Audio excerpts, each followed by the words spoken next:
Well, it's more Wait a like, minute. oh, sorry.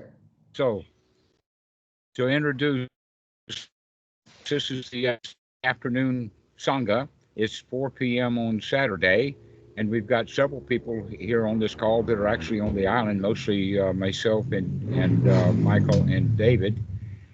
Um, Dietrich, where are you? You're in Europe someplace, I'm sure. I'm in the Netherlands. Netherlands, okay. At And the coast. Callum, where are you? I am currently in the UK. All right. And Ross has just announced he's in Australia. Alex, where are you? I'm in the UK as well. Uh-huh. And Yu-chan, Ross, where are you? I'm in China. In China, yeah, that's right.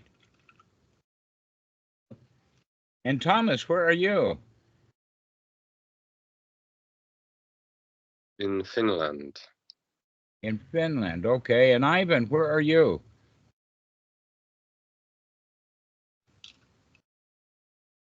Oh. You left. Okay, so Dietrich, you're starting to have a question, and we were talking before the call started about water in Thailand and water ceremonies. Oh, Ivan, you're back. Where are you? Sorry, I got this. I'm in Malaysia. Yeah, I'm from Malaysia. So yes, nice to meet okay. Yes, I remember. So, Dietrich, you were asking questions about the water ceremony and funerals and letting go and all of that. Please continue. Yeah, David started it, but it took me to the subject I wanted to ask something about, like about attachment. Like, so, as I understood, attachment will create dukkha in your life. But I'm very attached. Actually, ignorant attachment. We'll go into it. Okay, because I'm very attached to my family, and I also find joy in that, and I don't like to let them go. And now I'm about to sell my house, and I'm also attached to my house, but there's a reason for it. Oh. Hey, Michael, can you just fix whatever happened? We're in the college room again. Grid. Who pressed that? All right. It is funny. All right. So I kind of got the gist of it. Let's start with the number one attachment that everyone has is the attachment to being alive. It's built into our DNA. It is instinctual. It comes out of our nature, and that the scientists call it the self-preservation instinct.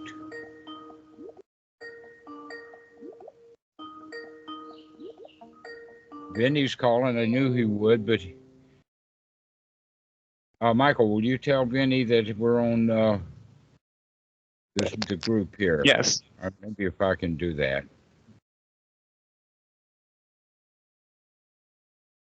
Let's see if I can do that for Vinny.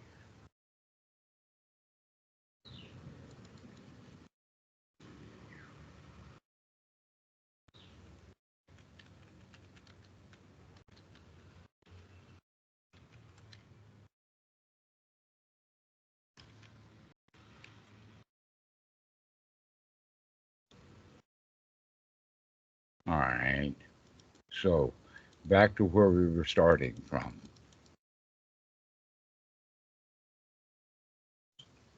So that number one attachment, which is built into our DNA, is the basis for all attachment.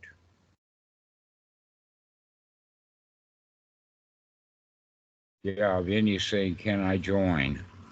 Let me see if I can figure out how to do that.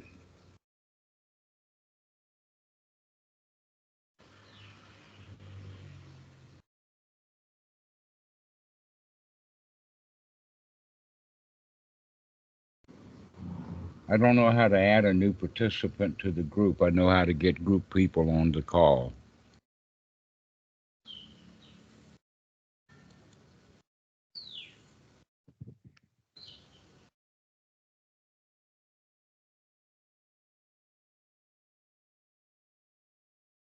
Nope, that doesn't work. Sorry. Michael, do you know how to get Vinny on the group? How do I send his?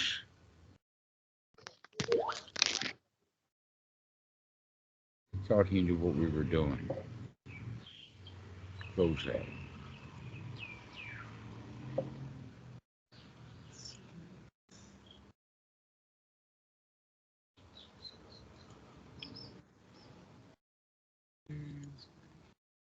Yeah, here's there.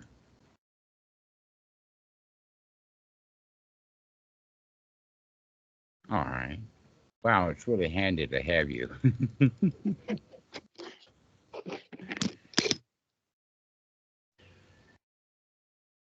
So, as we're getting started about attachment, let's repeat that because it's so important that you understand that there is a built-in order to be alive, you have to have a self-preservation instinct. Imagine a female dog just giving birth to a litter of puppies. They're popping out. What do the puppies do? What's the first thing that they do? They start crawling around and looking for something. And what are they looking for? Their mother's titty. That's right. They're looking for the tits. They're looking for mama and the symbol of mama. Okay? So this is how deeply buried it is into our life itself. Is the first thing that we do is to want to be held and nurtured and warm and part of the family. This is why the instincts are broken into 4 groups. And the 4 groups are the nursing is the it's called a herding instinct, and it's called the nesting instinct, but it's also the nursing instinct. And that this is secondary to the primary instinct of self-preservation. And so these instincts, when wisely used, will keep you alive and keep you happy. But we have to do it wisely. Because, Dietrich, you mentioned that you have attachments to your family and that they give you great joy, right? That's because you're practicing it wisely. You could practice it unwisely and order your children around and they would rebel and start hating their mom, and that would destroy the family. But you're controlling them because of the instinct of the motherly instinct of wanting to hold that baby to protect it, even though he's 18 years old and got a gun. All right, so that's the way that we do it stupidly or ignorantly.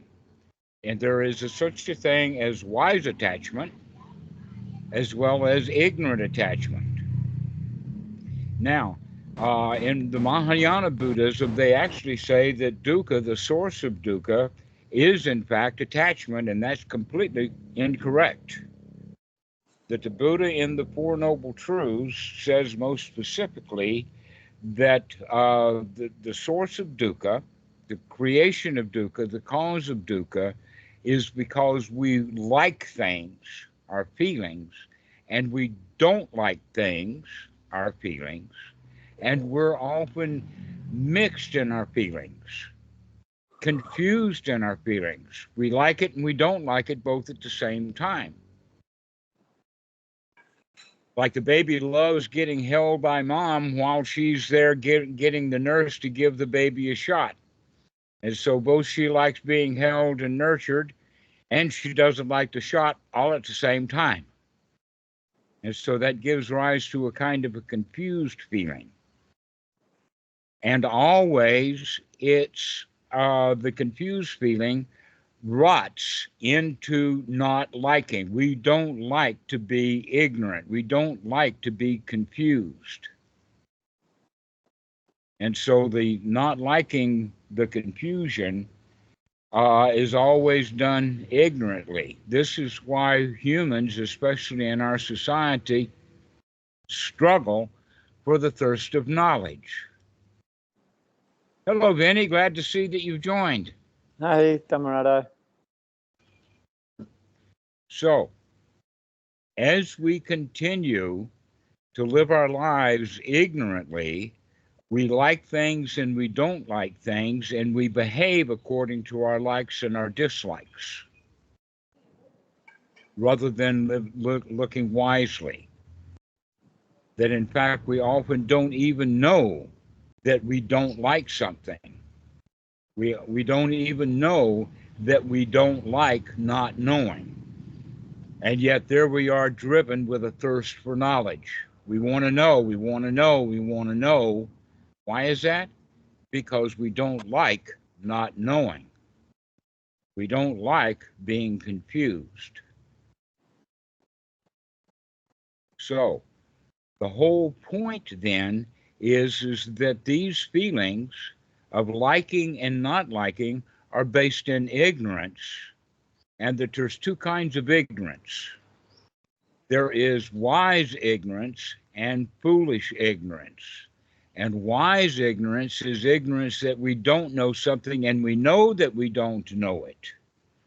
And then the foolish ignorance is that we don't know it, and so we'll make something up.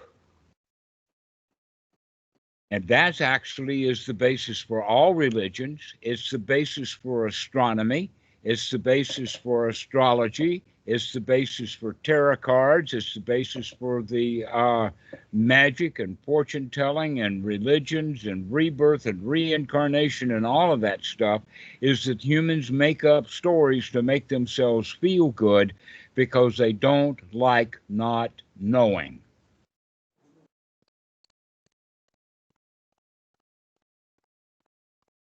And yet we can develop through our practice to be okay with not knowing.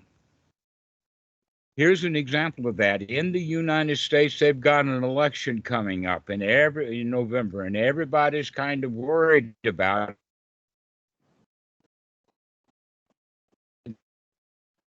internet and on the YouTube and on the cable TVs and on television and all of that, pontificating about what they think is going to happen. That in fact, you could think of it as one of the things that's happened with news is in the old days, news was when the reporters, the newspapers, etc., told you what happened. But nowadays, the news is all about predicting the future, about what we want to happen. Because nobody is very comfortable with just not knowing what's going to happen. And yet we don't know what's going to happen. We don't like that. We want an answer even if the answer is wrong. We would better off have an answer than to do without. How many of you have ever experienced that? Is that you look for satisfaction by looking for answers to something, when in fact you could have complete satisfaction without knowing.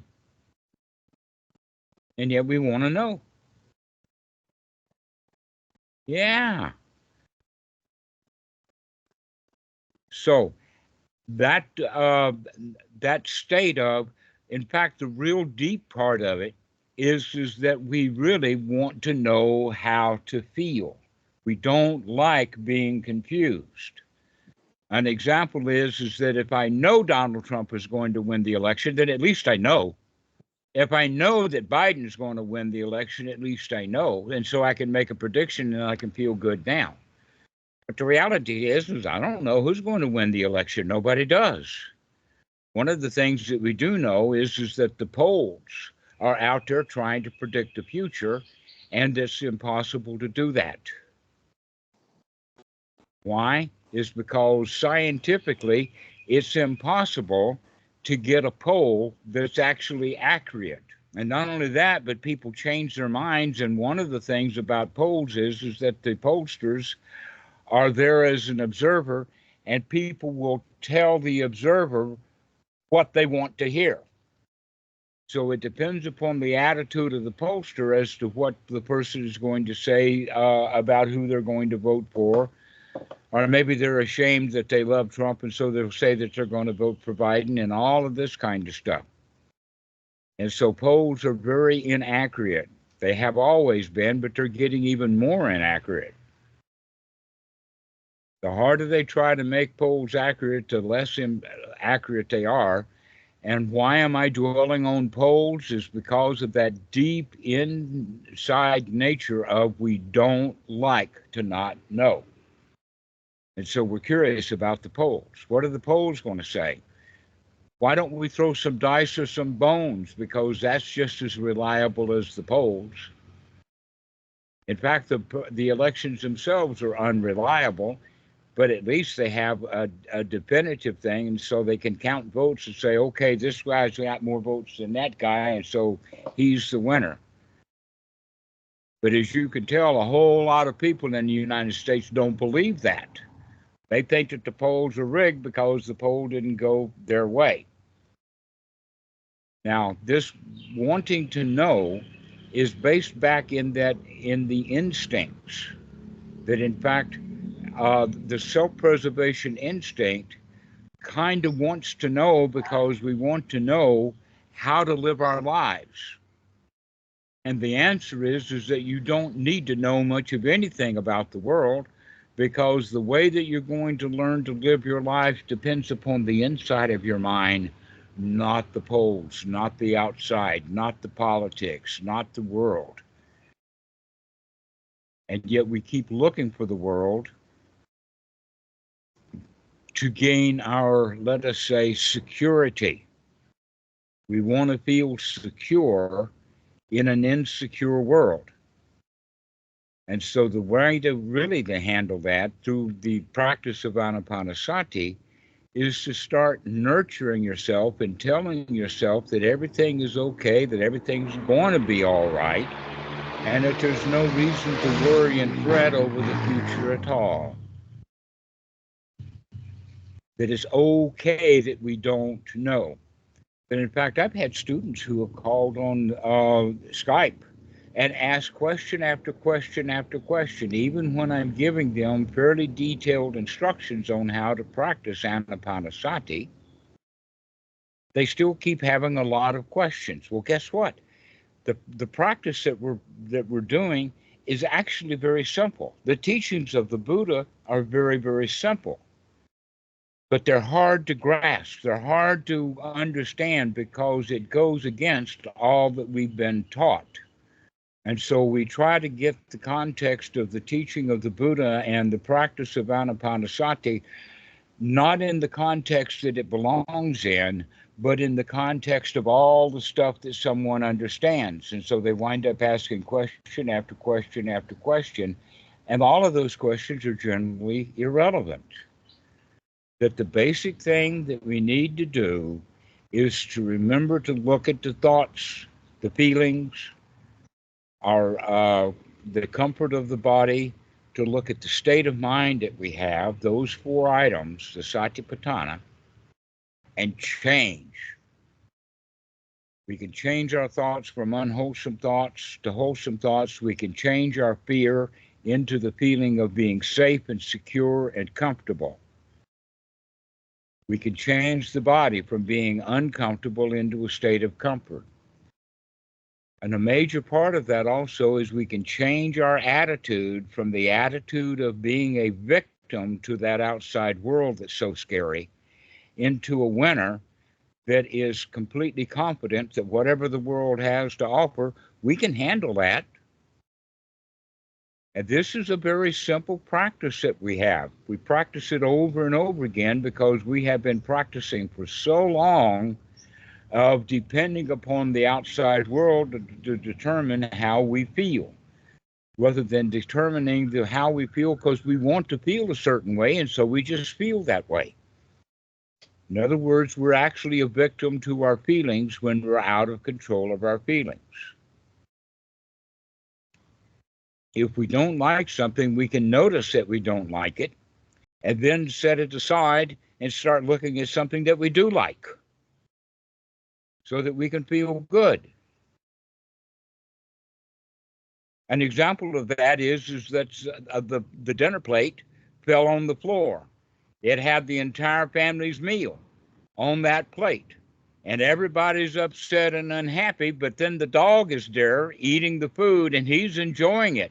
The family is not going to enjoy the dog eating the food, but they could. They could say, wow, look at the dog. He really likes it. It must have been very good. So we can change our attitude right then and there about the lost dinner. And everybody can laugh and joke about it and then get some more food in the kitchen or whatever. So there's actually no reason for us to feel bad. But we choose to feel bad because we were taught to feel bad when we were children. When mom lost something, she felt bad, and the little kid sees mom feeling bad when she's lost something, and so now the child is trained to be unhappy when the child loses something. If mom could train her child, it's okay that we lost something. We didn't need it anyway. If we really needed it, we would have held it tightly and we wouldn't have lost it.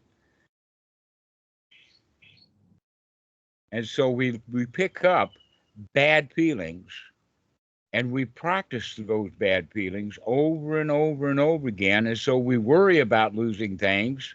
Then, in fact, we're not, let us say, any danger at all of losing them, but we still have that fear of losing something. And that fear of loss always goes back to that innate self-preservation instinct and the fear of the loss of life. And yet almost everything that you lose doesn't kill you. Whatever you lose, it hadn't killed you. If you drop the cell phone and break it, the cell phone is broken, not you. But look how much of a pity party someone can have when they break their cell phone. That's because of that ignorant attachment. And that ignorant attachment really is, I am that cell phone. When that cell phone is broken, I'm dying, or I'm in the danger of dying. So let me take a break now and answer Deidre. You've got your hand up. Yeah, I think what you're saying is the short version is it's okay to ask questions inside, to examine yourself, to research your own thoughts, but to examine everything outside, that's not gonna help you. It's not going to help you. However, I would look at the language that you're just using, that we don't have to question what's on the inside other than making the distinction or the determination of whether this thought is wholesome and healthy or not. That's the only question that we need to ask, and it's really not a question, it's more of just a mere observation. Just look. The answer that we need is right here in front of us, even before we ask the question. The answer is self-evident. All we need to do is look. And That's if we not look questioning. It's not questioning. Pardon? It's not like about questioning yourself, but more observing yourself. Mm-hmm. Observing Right. your thoughts. So Right. to know yourself. Exactly. Okay, so here's an example of it, and you'll find teenage girls doing this one a lot. Am I okay? Am I beautiful enough? Am I acceptable enough? Do I fit in? Okay, those kind of questions, every one of them is unwholesome. So instead of asking questions about ourselves, the right thing to do instead is to note, I'm asking myself, am I okay or not? Rather than recognizing directly, I am okay. So we stop asking the question, am I okay? And start going into the positive. Yeah, man, I'm all right. I'm okay. This is really the distinction then between wholesome and unwholesome. And we spend so much time unwholesome because we're questioning things because we want to know.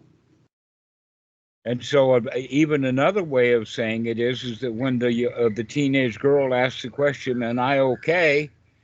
The real answer to that is it's not even important whether you're okay or not. You could still be happy even if you're not okay. That being okay or not okay is actually a kind of a judgment that's irrelevant. That really the answer is that of course you're okay. Even if everybody in your class hates your guts, probably the reason that they hate your guts is because you're worried about whether you're okay or not. And so you go around bullying them to get them on your side or whatever like that. Or maybe you're pleading with them to love you because you don't think that you're okay. And so really, that kind of question is completely irrelevant. And it's ignorant. It's an ignorant question because we don't know that we're asking unwholesome questions. And so this is the real point is that it's not a matter of asking questions, it's a matter of direct observation about our own thoughts. And a lot of it, again, has to do with that issue of the self-preservation instinct, because the girl is actually asking, when she asks the question, am I okay? That actually can be turned around into the question, am I going to survive? Because let's say the fraternity or the clique that she's in is so important to her that it's a matter of life or death to her, and she doesn't even see that. She doesn't see that she's made something irrelevant important to her. That being in a girl's clique of 5 or 6 girls, and whether she's the odd man out in that clique or not, is completely irrelevant to whether she's going to be happy in this moment. If she's thinking about the clique, she's worried. And guess what? It's possibly true, or probably even true, that every girl in that clique, each one of them, when they're alone, is worried about, do they fit into the clique? And the reality is that all of those girls are in the clique, and I want in too. And none of those girls see the clique as the same clique. I'm actually, I'd like to offer you an actual piece of history. When I was studying psychology at Huron Valley Institute, which was part of the University of Michigan in Ann Arbor, they would have a lot of very famous psychologists. Bandler and Grinder, and some of them from California would come, well-known psychologists and whatever, and come do a weekend or retreat or long discussions.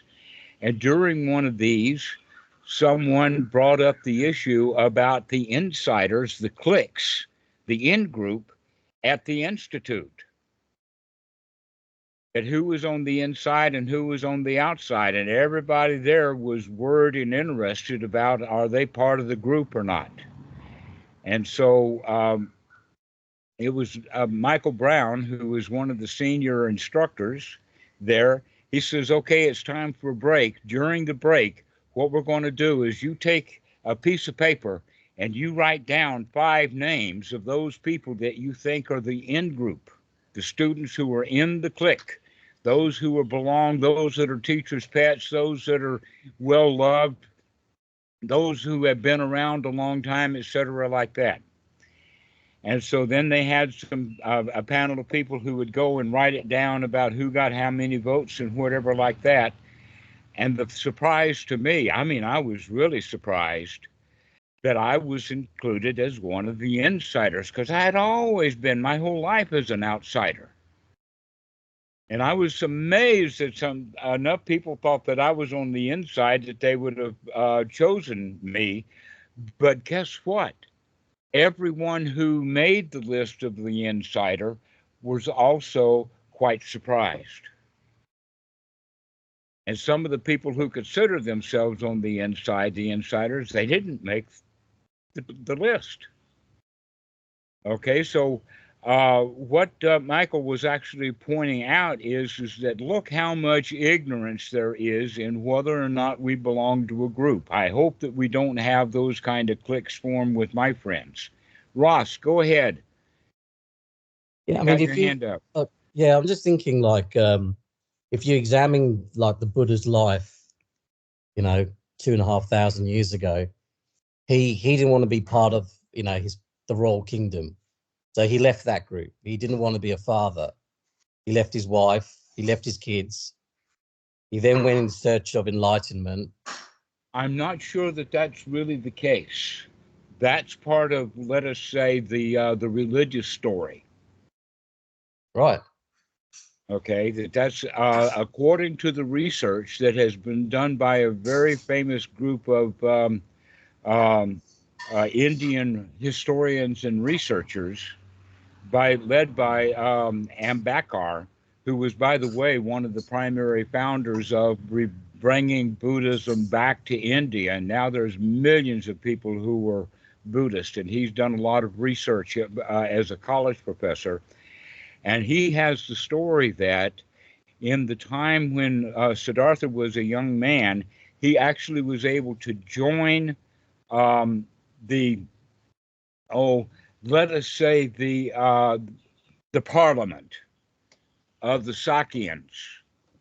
And so he was on that inside group, and that they required fidelity and loyalty to the group. Now, what happened was that there was a flood, and the flood caused a change of the course of the river. And that put the land bordering the river and where the water changed into a discrepancy. And so there was a neighboring tribe that was in conflict with the Sakyan tribe about who gets that land where the river changed, because they had originally historically been that the river determined their boundaries. Well, the river changed. Who keeps that old land?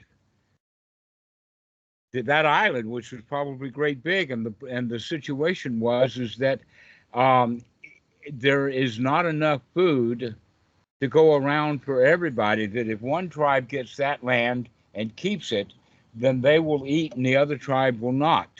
And they couldn't share, and so they were about to go to war. In fact, it was the Sakyans that declared war about over that piece of land. Now, Siddhartha did not want to go to war, and he voted against it. But he was outvoted. And so they required him, because of fidelity, that he has to stay on their side, that he not only would vote against war, he now is required to be part of that. And if he doesn't, then he's going to be an outcast. And so that's why he left. He not just left the clan, but I mean, not just the parliament, but he left the clan directly. His mother, his father, and everybody knew that he had to leave because he refused to go to war. And so when he left with a horse, with his groom for the horse. He left with his teacher. He left with about 5 people, and they all left, and they left in the daytime. And he left with saying goodbye to his mom and his dad. But his wife was sick and ill with the pregnancy. She was about to give birth, and she was asleep, so he didn't wake her up to say goodbye, but she knew he was leaving anyway. Now, it's interesting, what does she do in the time between he was off? getting enlightened. And when he returned, while she was there alone, she actually also lived in seclusion. That she was the daughter of the actually the king of the other group. And so she was also in seclusion because she didn't want to be around either side either. Okay, so that seems to be the actual history of it. I've got maybe some of the facts a little bit wrong, but to end that story would be the story that when the Buddha, fully enlightened, comes back, when she sees him, she tells that son, who is now 7 years old, go to your father and seek your inheritance. Because it sounded to her like he had abandoned his inheritance, and in fact, Ananda was now the king, or the head dude of the Sakyan clan, because rightfully so, that Siddhartha would have been that. And so, when she said for her son to go get your heritage, she didn't know what she was saying. Because you know what his heritage that Rahula received? He received a new name, he received a bowl and a robe. And he became a monk at the age of 7. That was his inheritance. And his mother was, oh, I made a mistake with that. Wow, I've never heard that before. That's the first time. I've always went with the story. He that he he left his longed wife to get out, that he was, let us say, cloistered and he couldn't get out. No, the Buddha, when he was Siddhartha Gautama, he was an excellent archer. He was best at everything. He was the prince. He was an elephant trainer. He was a horse trainer. He was a warrior. He was everything that a young prince should be. He was a bowman. He managed horses. He could ride horses. I mean, why would he take a horse with him, especially with a groom, if he wasn't well established in horses? So, and in fact, a lot of the sutras that you'll find that he does, in fact, talk about elephants because he knew them so well. Because he was trained as an elephant trainer. How, if he's an elephant trainer, if he's a bowman, if he's out in the field training for warfare, could he have been cloistered? Because his father was afraid that he would become a monk. Oh no, that story, actually the story that you've heard, doesn't even make sense. And everybody in the West will go around saying, oh, he abandoned his family. No, he didn't. Any way of abandoning the family, because his mother and father, they understood exactly why he had to leave. And his wife didn't like it, but guess what? His wife actually eventually became a nun.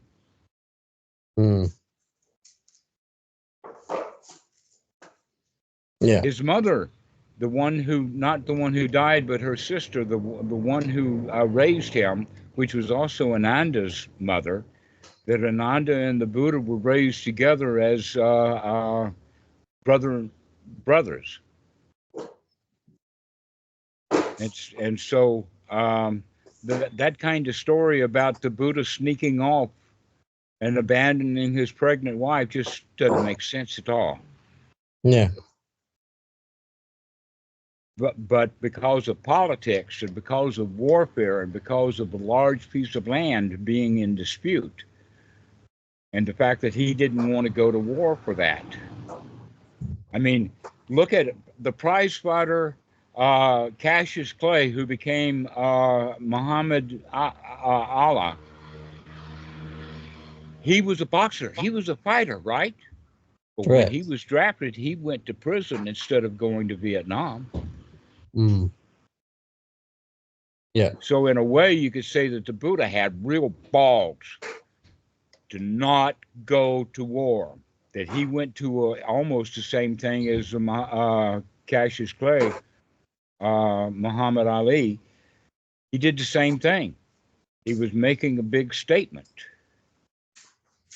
But when the Buddha, when the Buddha eventually, when Siddhartha eventually became Buddha, and you know, years later, wasn't he an advisor to the king? And often they would go to war, and he would advise the kings of the time, you know, whether they should go to war, whether they shouldn't go to war. Absolutely. That in fact, the two kings of the time were King Pasenadi and King Bimbisara, and that he advised both of them to never go to war with one another. Eventually, the kingdoms were combined together. Oh, right. Okay. And so, yes, he was big friends with kings. How could the Buddha have been friends with kings? Was because he was already from the royal family, which is a completely situation different than Jesus, that he was a nobody. But Siddhartha was the prince.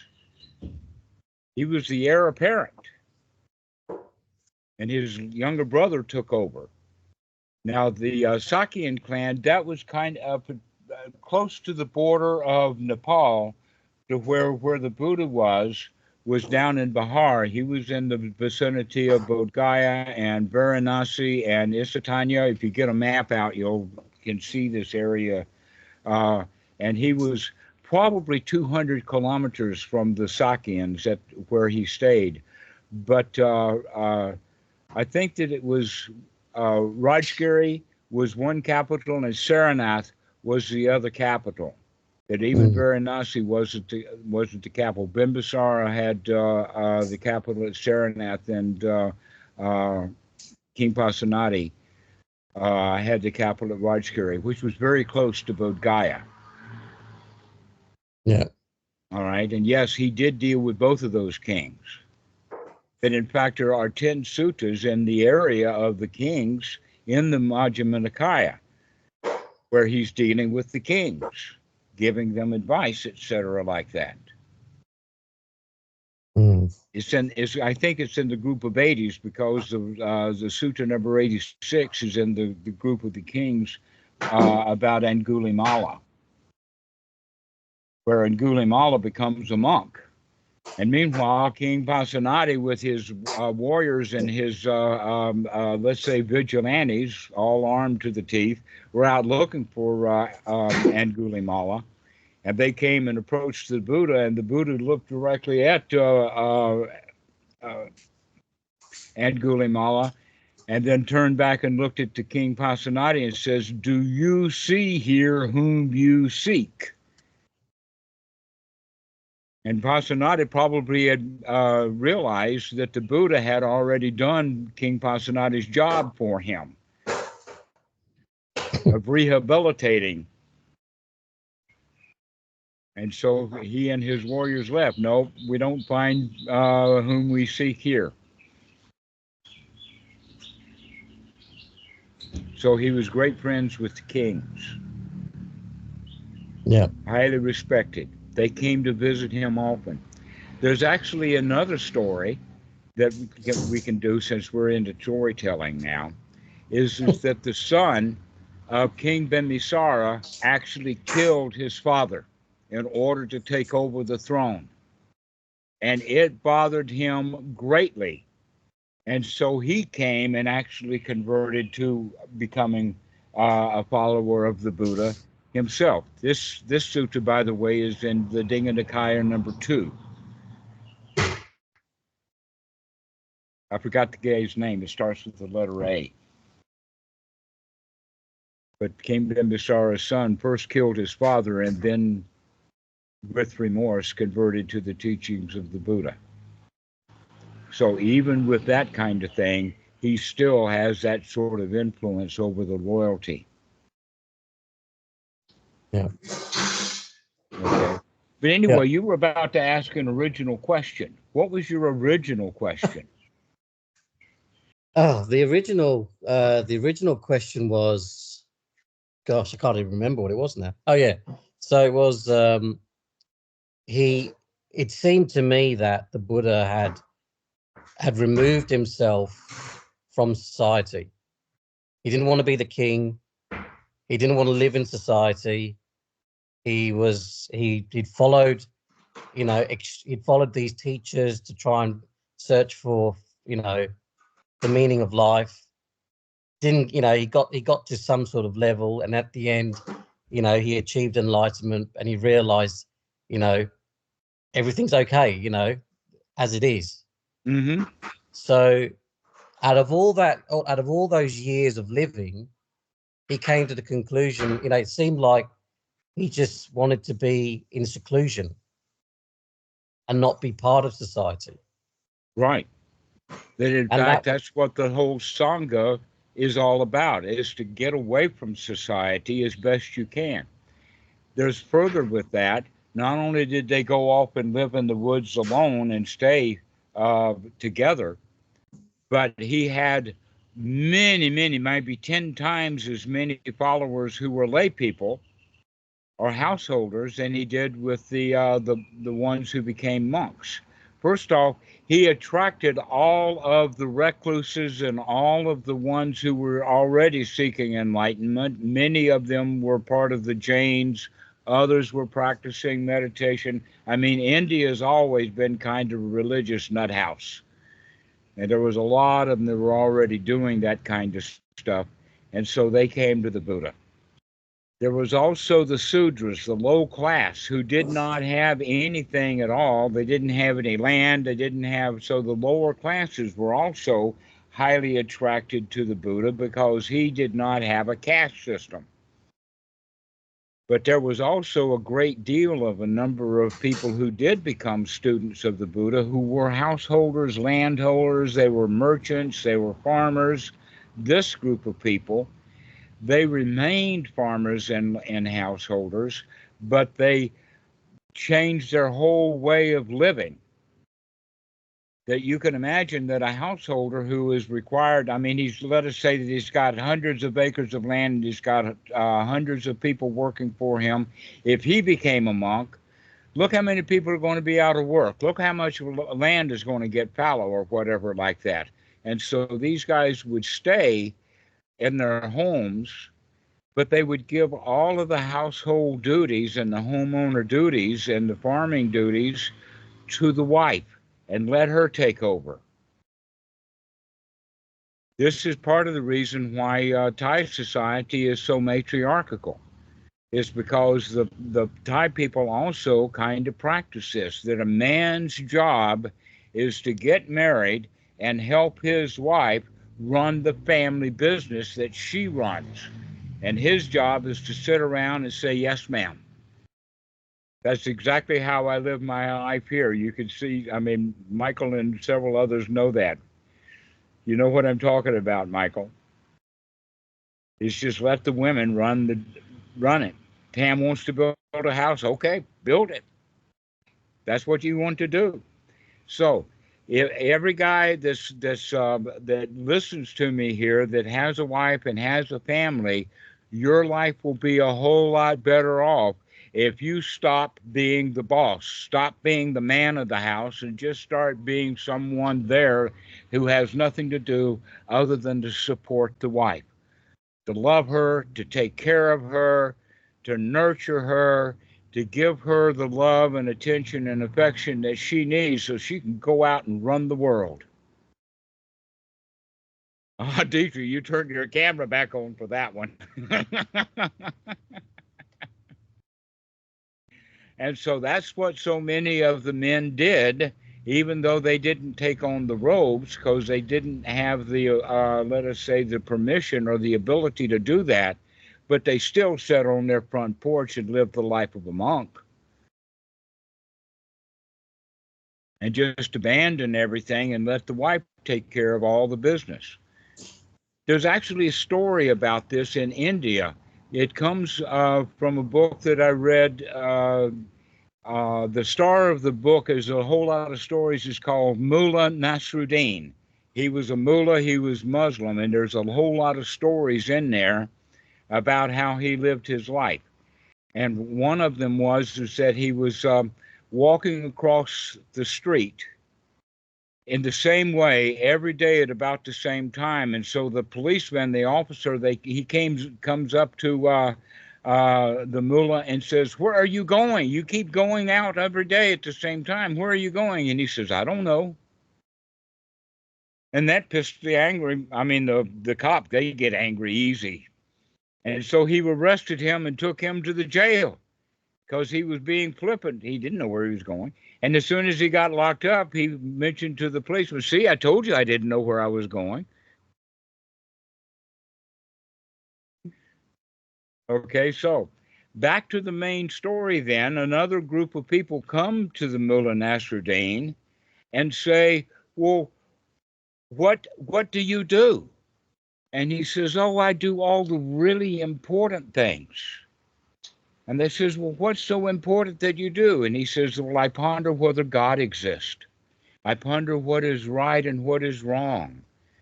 I ponder about how to have human happiness. And I do that kind of stuff." And they says, "Well, what do you mean that you do only important stuff? What is all the unimportant stuff?" And he says, "Oh, well, my wife takes care of all the unimportant stuff." And they says, "Well, what is that?" And it says, "Oh, well, she decides what house we live in, what kind of transportation we have. She takes care of where the children go to school and what clothes they wear and how the money is spent and what food we eat and all of that kind of stuff. She takes care of all the really unimportant stuff." And so this is what I would invite you all to consider, is only do the really important stuff. Like get your mind straightened out. Find your happiness. Get your satisfaction going. Get your success in life. And leave your wife with all of the unimportant stuff to do. Like where you live. And what food you eat. And what clothes you wear. And where you go. Everything, like where you go and what you do and all of that kind of stuff. Let the wife take care of that. Okay, so this story that I'm telling you from Nasruddin and the teaching of the Buddha is the same. It's the way of freedom that even if you're a householder, this is the freedom of a householder. And so I've decided to teach that today because it's really important in that sense, Dietrich, of what they call letting go. Now, the word letting go actually is a problem word. It's highly involved with Western Buddhism, but it's actually a mistake. Let's look at what letting go means. So I'll do this. You can see that I've got a thing in my hand here. Now I can say let it go, and if I let it go like this, it'll fall, right? But what if I'm holding it like this and I let it go? There it is. It's still there. I've let it go and it didn't move. All right? This is the quality of right, noble effort. You can't just let go of stuff. You've got to throw it out. You've got to actually take the effort to make a change. So if the mind has an unwholesome thought, you have to actually take the effort to throw it out, to change it. If you have an unwholesome attitude, "Oh, poor me, oh, they're bothering me, oh, the IRS is on my back, oh, the bank is on my back, oh, this, that, and the other thing," is the way that we feel. This is basically the attitude of a victim. And we cannot just let go of the attitude of a victim because it's going to stay. You actually have to actively change your attitude from being a victim into being a winner. You actually have to take the effort to make that change in your attitude, to gladden the mind, to say to yourself, "I can handle this." When you see yourself saying, "Poor me," you can say, "Wait a minute, I'm not poor. I can't handle anything."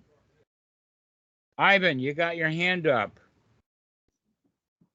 Yes. I was thinking, sometimes if we find ourselves in difficult situation, and I think like people expect things to get better, isn't that if you are expecting things to get better, is that a victim mindset? Like, is it? Yeah. Things, by the way, are not going to get better. The only thing that you can get better is your attitude about the things. Yes. In fact, Yes. the things are just are. Things Yes. don't get better or worse. That's your attitude. Your attitude gets better or worse. Can you change your attitude? Because you can't change the things. You can't change the world. But what you can do is you can change your own mind. You can change your behavior. You can change the way you think. You can change your own attitude. You can put a smile on your face, but you can't change other people. But they can change themselves if you help them by giving them a smile. And if you smile at them, they'll smile back. I see it happening right here. All I did was smile. And here, look at all the smiles. Okay? But you chose to do that. I didn't do it to you. You did that all by yourself. So that's the thing. Can you change your attitude? It's not a matter of letting go. Here's an example that I had yesterday. You've heard of people being slaves or being in a ball and chain, like at prisons, and they call it shackles. Maybe it's a ball with a chain and it's got an ankle bracelet made of steel or a cast iron or whatever. Imagine that you get that ball of chain free. What are you going to do?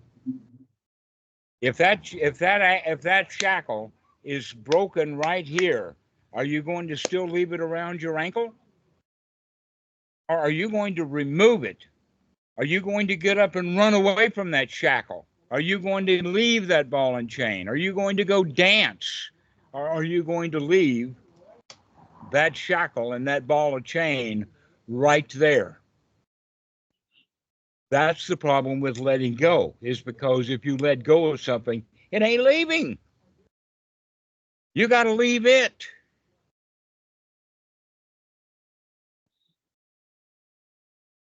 Ross, go ahead. Yeah, no, I agree. You know, the making a smile, you know, putting on a smile can make a huge difference to your day and other people's day. But what happens in the event you're being attacked or you're being bullied? You have to. There are times when you have to fight back. A smile's not going to cut it. Well, give me an example. Well, you know, like bullying at school or kids at school. You know, when I was at school, we had, you know, I recall situations where I was being attacked and I had to fight back. No, you don't. No, you don't have to fight back. You can leave if you're. Here's the point. It depends upon whether you are so stupid as to get trapped, or are you wise enough to keep your distance? Because what you're talking about, you have to fight back, is because they're already ganged up on you because of your own stupidity. You got yourself into that mess. So let me give you an example. The 14-year-old boy is standing or walking down the hallway, and down at the end of the hall, or not the end of the hall, but the passageway, around the corner comes the bully with his two friends. And what is the boy? The 14-year-old boy is going to freeze in fear. And here comes the bully. And so naturally the bully is going to pick on him because he's exhibiting fear. It would be quite well for that guy, if he sees that bully, the first thing that he wants to do is to start walking very fast right past that bully. And if the bully tries to stop him and says, hold on a second, all you have to do is say, gotta go. I'm in a hurry. If you want to talk to me, come with me, and just leave. Leave before the bullies get close enough to you to lay hands on you. Make yourself scarce. Slip out the back, Jack. Make a new plan, Stan. Don't be coy, Roy. Just set yourself free. Hop on the bus, Gus. Don't make a fuss. This is the way to handle things, is just get out of town before the fireworks happen. But that takes wisdom. That takes you got to see what's coming so that you can do something about it. And the right thing to do in circumstances like that is to get away. Leave. Don't put yourself into a dangerous situation.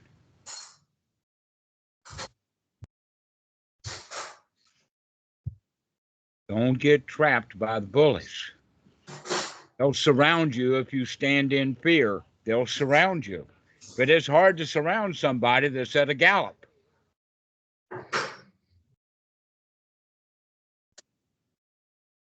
So just take a hike.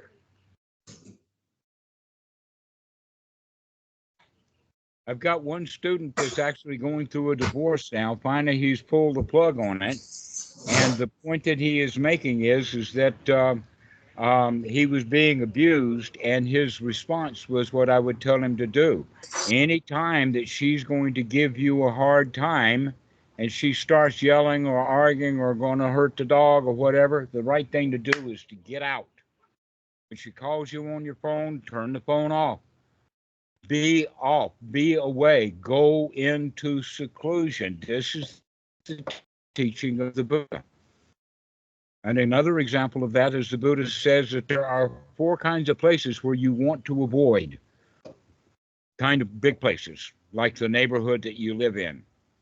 And that is, if there is pestilence, if people are sick, if there is a flood, if there is a drought or lack of food, and most importantly, if it is a war zone, the right thing for the monks to do is to leave the area. Okay, so this is the way that the Buddha handles things, and that is to take a hike. I've got another story about that. You've heard of when the going gets tough, the tough get going. That's what you're talking about. When the going gets tough, you got to tough back, right? But there's another group, they call them the bard. There's the ones who are the traveling musicians. And so when the going gets tough, the bard go drinking. But for the Buddha, when the going gets tough, he just takes a hike. So that's the answer to that. If you can get away from whatever trouble there is because you can see the trouble coming before it gets there, then you're home free. Become the champion. Wow, I got out of that one. But that takes some wisdom. It takes that you got to see the danger coming. But when you see the danger at a distance, there's no reason to fear. It's when the danger gets close that people can become afraid. That's when the self-preservation instinct arises, is when the danger is close by. So wisdom means that you can see the danger at a distance so that it does not get close. And then you remain safe and secure. It's because you stay at a distance from that danger. Take a hike. Hop on the bus. Drop off the key and make yourself free.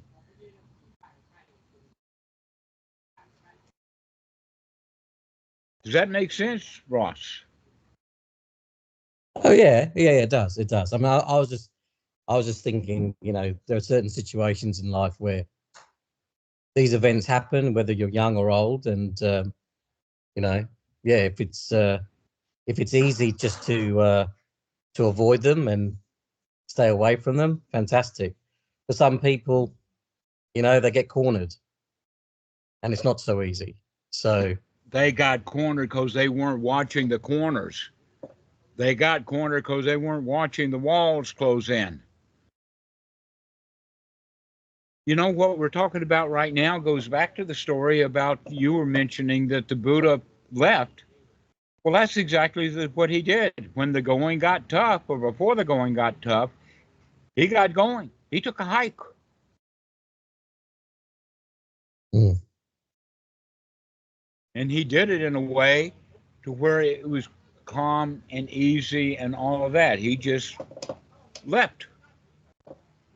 That's what we would do when you're in any bad situation, is just leave.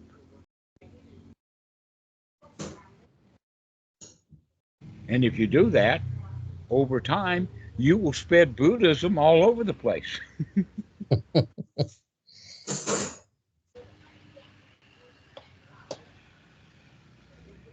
But the right thing to do is to find a place that you are safe and secure. Do it wisely.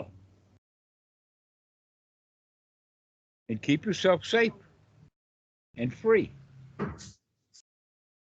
Don't go picking a fight with the bullies. Don't make yourself even available to the bullies for them to pick a fight with you. Keep your distance.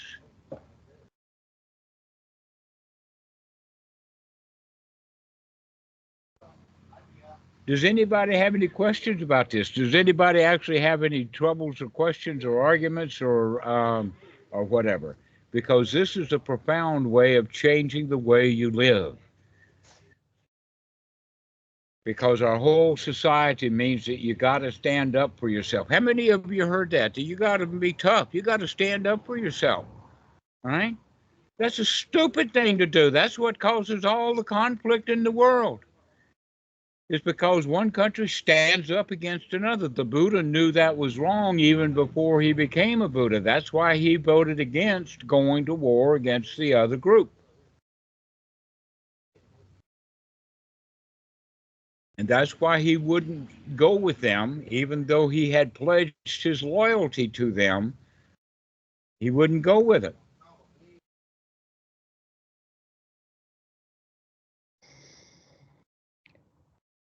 So this is what I would advise for you to do, is to be wise enough to get out of the way. So let's have a little practical way of thinking about that. Let us say that you're on Reddit and somebody is criticizing what you just posted. What do you do about that? What do you do about the comments on YouTube or wherever, and they disagree with what you said? How many of you feel bad about that and then post back? Mm-hmm. What's actually the right thing to do? No response. Put down that phone. Right. Set it down. Put it away. Get away from it. And when you see danger in an area like on Reddit, don't go to Reddit anymore. Stay away from the dangers. Whatever ticks you off, take a hike.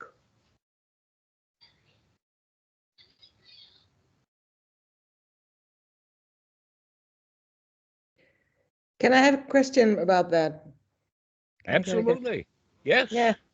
So we're now in a situation where there's a lot of war zones and things, and people have strong opinions about that. Stay out of your own strong opinions. So, don't have opinions, but see that, for instance, don't have an opinion about what's in Gaza. Don't go there. Don't go to Gaza. It's a war zone, right? Which means don't even go there with your own mind. Yeah, but if you want to live wisely, like in a way, like see the danger coming and avoid it, Mm-hmm. and more closer by, like the war, like Russia invading Ukraine, there are several, people are all making scenarios about what is going to happen. We don't know what's going to happen.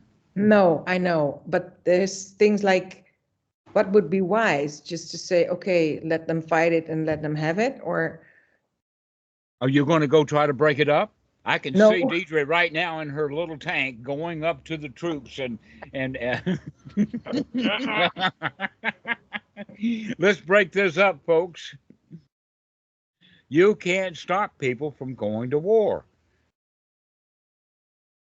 It may not turn out the way that you want it to, so stop wanting it to turn out in a certain way.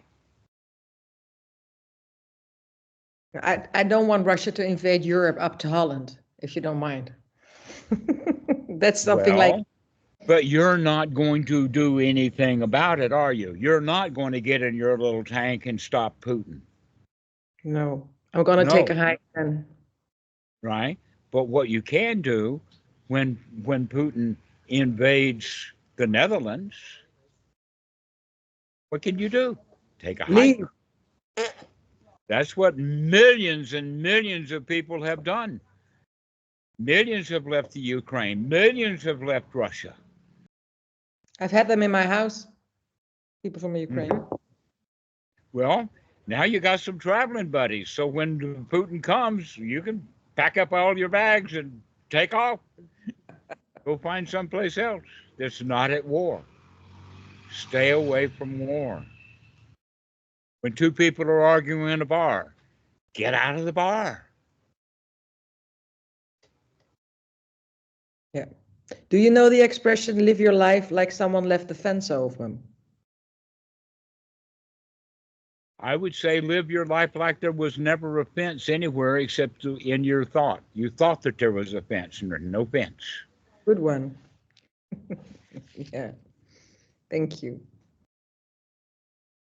Yeah, that not only can you leave, but you can leave in almost every direction. Yeah. At least the four corners, but the other two, the six directions, going up and going down, that takes another discussion. But as far as the directions go, north, south, east, or west, choose one and take it. And stay away from danger. That's one of the reasons why the Buddha recommends seclusion. And he gives the story about the log and the bog. That when a log is in a bog, you cannot set it on fire. It's waterlogged. It's, So what happens when you take it out of the bog, when you take it out of the swamp and put it on the shore, it's still waterlogged. But over time, both gravity and the sunlight will get the log dried out enough so that you can set it on fire. Okay, so what we mean by that is we're waterlogged because we live in the swamp of the world. If we get out of the world, then we've got to drain the rest of the stuff that we've got in our mind. But over time, you've heard time heals all wounds? No, what really is going on is memory is short. And when you get out of the danger, you'll forget all about it. Don't hold a grudge against people. I'm not into forgiveness. I'm into forget it. Don't forgive because that just remembers, oh, they did me wrong, but it's okay. No, it's not okay. What's really not okay is that you remember and hold that grudge that you have to forgive them. All right. Well, it's been a long time. We've really enjoyed this. We never really did get around to funerals. I was going to chant funerals, chants and all of that kind of stuff when I thought about starting this call. But we didn't go in that direction. We went in the direction of the life of the Buddha. And we're wind up with this one important way. So I'll end it off like this. The ultimate way of checking out and not have any more troubles is by going down, dying. Let it go in the sense of you're going to croak anyway. It's only a matter of timing. It's only a matter of time. So be ready. Be ready to go. You're going to die. Be ready for it. Because that's the ultimate checkout. The body may get old. It may be decrepit. It may be broken. I had a chiropractor once told me that there's very common that people fall and break their hips and then they're out of it for the rest of their lives. And he says that's not true at all. He says normally they break their hip and then they fall. They don't fall and break their hip on the landing. They broke their hip just by walking. Your body's going to get old. It's going to get decrepit. You're going to get old. You're going to get sick, and you're going to die. And if you're lucky, it happens in that order. If you're not lucky, you die before you get old. So consider yourself lucky when you get really, really old. But with old age comes sickness. Can you handle the sickness? Because someday you're going to get so sick, you can't handle it anymore. There's a war inside your own body. Let's take a hike. Let's die. It's going to happen. And yet so many people, because of this self-preservation instinct, happening ignorantly, they cling to life when the better thing to do is to let go. Just say, oh, well, I've had enough today. Bye-bye, cruel world. I'm out of here.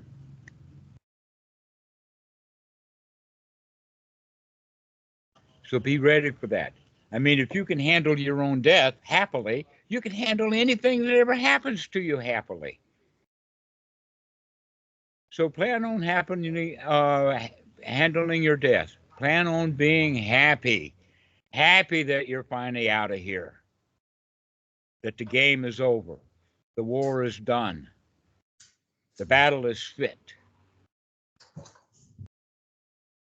And when you can check out happily, that means that you can check out of any other kind of conflict happily. Let it go. Throw it out. So let's do that with this call. Let's happily end this thing. I've had about as much joy as I can stand.